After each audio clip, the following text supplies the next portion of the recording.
In this quick video, I'm gonna show you how to turn on noise suppression in OBS. First, make sure you have added your microphone in OBS. Then right click on your mic in the audio mixer and click filters.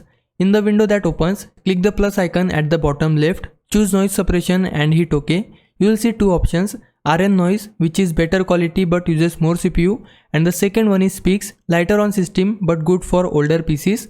First, let's go with Speaks. Set the suppression level to 0 dB first. Now slowly lower it one step at a time. Keep an eye on the audio meter in the mixer. If you see green bars when you are not speaking, that's background noise.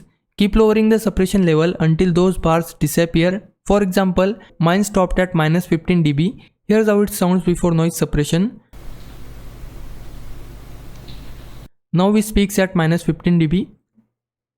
That's it, background noise is gone and the voice is clean. If your PC can handle it, try RN noise instead. Just select it, no settings will be needed and it works automatically.